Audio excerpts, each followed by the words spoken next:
Lubanzi is dead. The story was that his car had crashed on a dangerous mountain road. His driver was killed instantly, and Lubanzi's body, they claimed, had been swept away in the river below.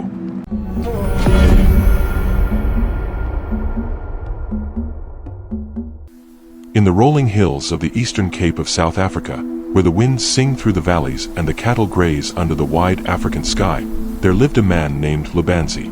Lubanzi was no ordinary man. He was wealthy beyond measure.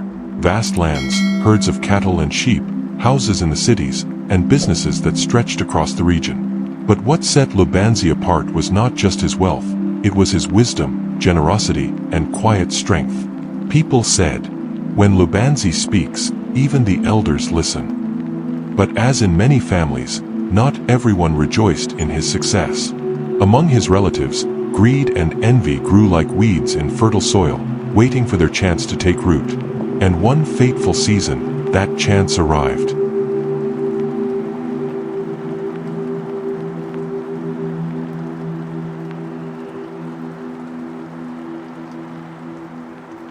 One stormy night, as rain lashed against the windows and thunder rolled over the hills, word spread like wildfire.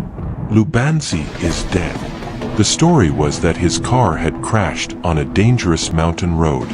His driver was killed instantly, and Lubanzi's body, they claimed, had been swept away in the river below. By dawn, the entire village was weeping. His family gathered in his great homestead, mourning. But beneath the wailing, whispers began. What will happen to his land? Who will inherit the cattle? Surely the businesses must be divided among us. His wife, Nobule, was inconsolable, and his children clung to her. But his brothers, cousins, and even distant relatives began circling like vultures over a carcass. What nobody knew was that Lubanzi was not dead. He had been rescued from the river by fishermen miles downstream, unconscious but alive. Taken to a small rural clinic where nobody recognized him, he slowly began to recover, hidden from the world.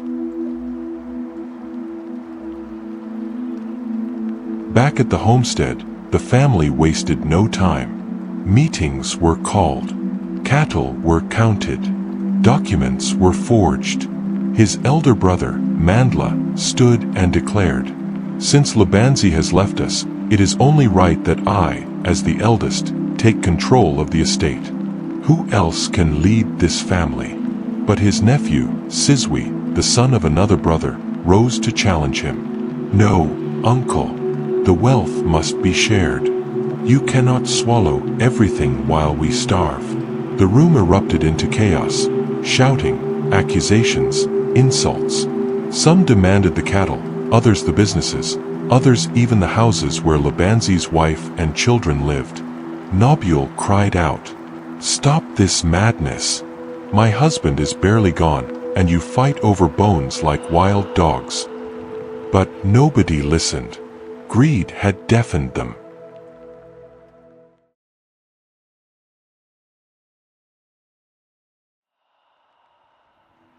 Weeks passed. Lubanzi, weak but alive, returned quietly to his city house. He told no one of his survival, not even his closest friends. From the shadows, he began to watch his family. He saw how his businesses were being looted, how his cattle were being stolen under the guise of inheritance, how his land was being carved up. The pain in his heart was worse than the injuries from the crash. "So this is what my blood becomes when they smell wealth," he whispered to himself. But Lubanzi was not a man to act in haste. He decided to play dead a little longer, to uncover the full truth of his family's betrayal.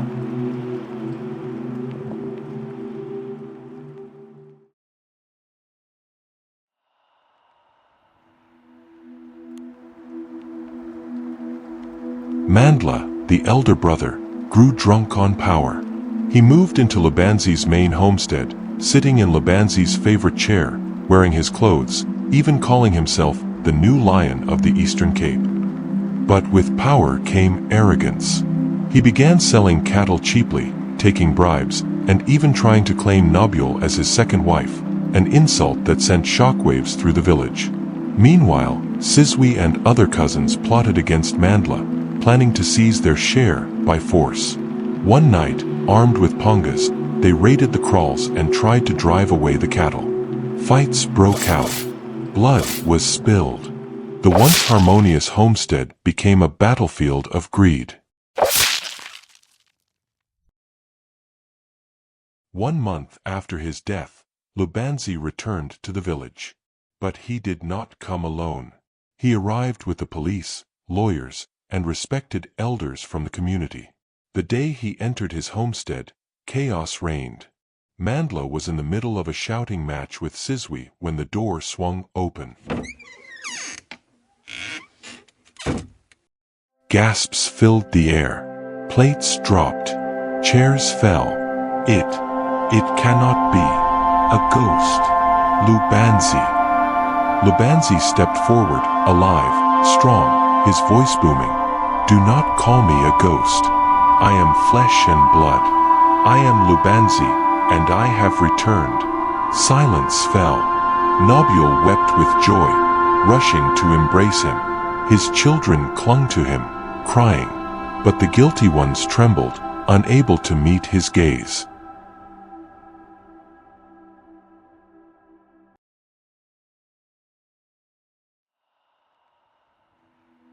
Lubanzi called everyone to the courtyard. The villagers gathered, eager to witness what would happen. He stood tall and said, "When news of my death came, I watched how you behaved.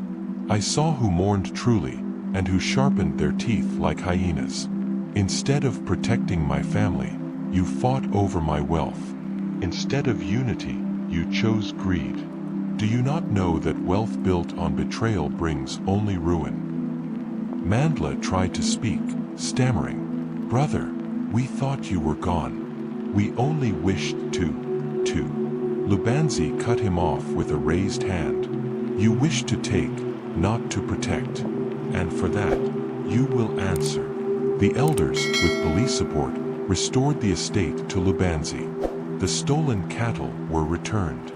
Businesses were put back under his name. Those who had forged documents faced justice. Mandla was stripped of respect and cast out, his arrogance shattered.